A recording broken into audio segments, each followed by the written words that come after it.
Hello friends, I hope आप लोग को ये कहानी अच्छी लगे तो प्लीज़ एक लाइक करें और मेरे चैनल को सब्सक्राइब करें। भाई बहन की कहानी। दीदी के पत्र ने सारे राज खोल दिए थे। अब समझ में आया क्यों दीदी ने लिखा था कि ज़िंदगी में कभी किसी को अपनी कठपुतली मत बनाना और न ही कभी किसी की कठपुतली बनना। लता दीदी की आत्महत्या की खबर ने मुझे अंदर तक हिला दिया था, क्योंकि दीदी कायर कदापि नहीं थी। फिर मुझे एक दिन दीदी का वह पत्र मिला जिसने सारे राज खोल दिए और मुझे परेशानी व असमंजस में डाल दिया कि क्या दीदी की आत्महत्या को मैं यूं ही व्यर्थ जाने दूं। मैं बालकनी में पड़ी कुर्सी पर चुपचाप बैठा था। जाने क्यों मन उदास था, जबकि लता दीदी को गुजरे अब 1 माह से अधिक हो गया है। दीदी की याद आती है तो जैसे यादों की बारात मन के लंबे रास्ते पर निकल पड़ती है।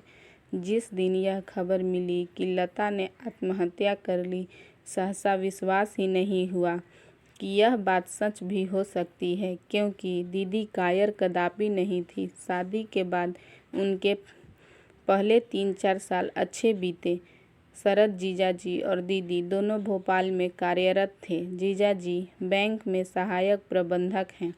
दीदी शादी के पहले से ही सूचना एवं प्रसार कार्यालय में स्टेनोग्राफर थी। लता दीदी मशहूर लेखिका मालती जोशी की कहानियों की फैन थी। फुसरत के क्षणों में वे उनकी कहानियाँ पढ़ा करती थीं। एक बार मैं भोपाल गया। मैंने उनकी अलमारी से मालती जोशी की किताब कठपुतली निकाली और पढ़ने लगा। 2 दिन में मैंने कुछ कहानियाँ पढ़ी। उन कहानियों ने मुझे इतना प्रभावित किया कि ग्वालियर वापस आते समय मैंने दीदी से कहा, शेष कहानियाँ पढ़कर यह किताब मैं आपको वापस भिजवा दूँगा। नहीं भैया, यह मेरी प्रिय किताब है और मैं इसे किसी को भी नहीं देती हूँ, चाहे वह तुम्हारे जीजाजी ही क्यों न हो, क्योंकि एक बार किसी को किताब दे दो तो वह वापस नहीं मिलती। उन्होंने किताब मेरे हाथ से ले ली और अलमारी में रख दी।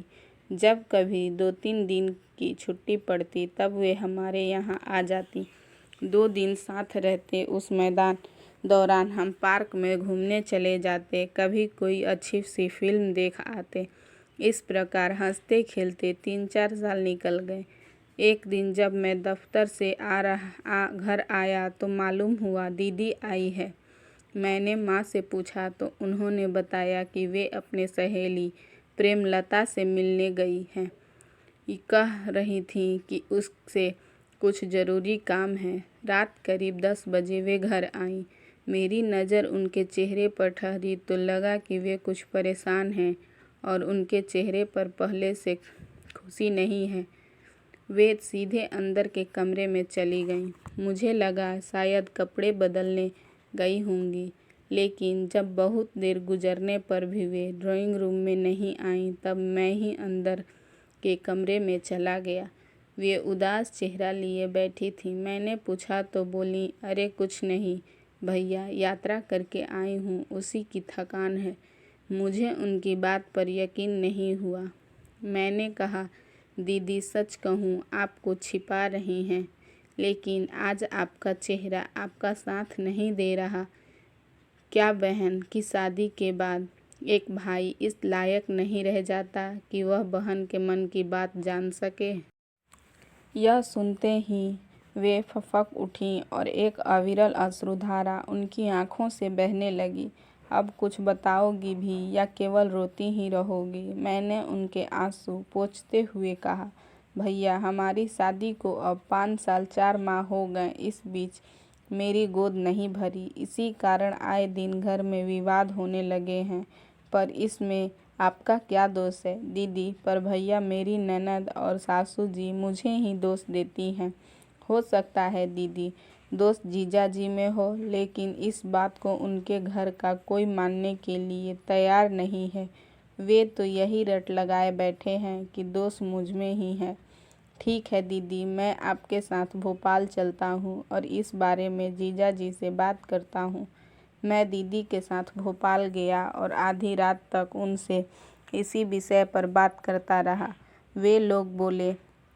वे बोले देखो भैया, मैंने तुम्हारी दीदी से शादी की थी तब मेरा एक सपना था कि मेरे घर में मेरे अपने बच्चे हों। जब मैं शाम को बैंक से घर आऊं तब वे हमारे प्यार से मेरे पैरों में लिपट जाएं और अपनी तुतली ज़बान से मुझे पापा पापा कहें।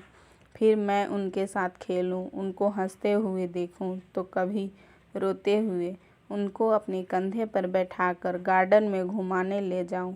मैं उनका अच्छे से पालन पोषण करूं, उन्हें इस योग्य बनाऊं कि जब मैं बूढ़ा हो जाऊं तब वे मेरा सहारा बने, मेरा नाम और वंश आगे बढ़ चलाएं।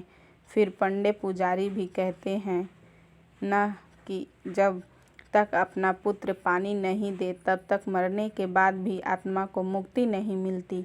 तब मेरी यह तमन्ना गलत तो नहीं है ना? जीजा जी ने अपने दिल की बात बताई। जीजा जी, क्या आप यह कहना चाहते हैं कि जिनको पुत्र नहीं उनको मुक्ति नहीं मिलती? पर एक सच आप भी जान लीजिए कि इन पंडे पुजारियों ने की सारी बातें सिर्फ अपना पेट भरने और जेब भरने के लिए फैला रखी हैं। जीजा जी, आदमी को मुक्ति मिलती है तो अपने किए कर्मों के आधार पर। मेरे लाख समझाने के बावजूद वे अपनी ही बात पर अड़े रहे। अब मैं वहाँ रुककर और क्या करता। मैं दुखी होकर वापस घर लौट आया। एक रात करीब 10 बजे दीदी का फ़ोन आया। वे बोली, तुम्हारे यहाँ से जाने के बाद अगले ही दिन रायपुर से मेरी सासू जी ननद के यहाँ भोपाल आईं। फिर वे दोनों मेरे घर आईं और बोलीं, देखो लता, पास की पहाड़ी पर एक साधु बाबा का डेरा है, तुम हमारे साथ वहाँ चलो, शायद उनके आशीर्वाद से तुम्हारी गोद भर जाए। मैं उनके साथ वहाँ गई थी। अब उन्होंने अगली अमावस्या की रात बुलाया है। खैर, अब उनका स्वभाव और व्यवहार मेरे साथ अजीब सा होता जा रहा है। तो फ्रेंड्स, इस कहानी में बस इतना ही। तो अगर आपको ये कहानी अच्छी लगी हो तो प्लीज़ एक लाइक करें और मेरे चैनल को सब्सक्राइब करें। बाकी की कहानी हम अगली वीडियो में देखेंगे। Thank you for watching.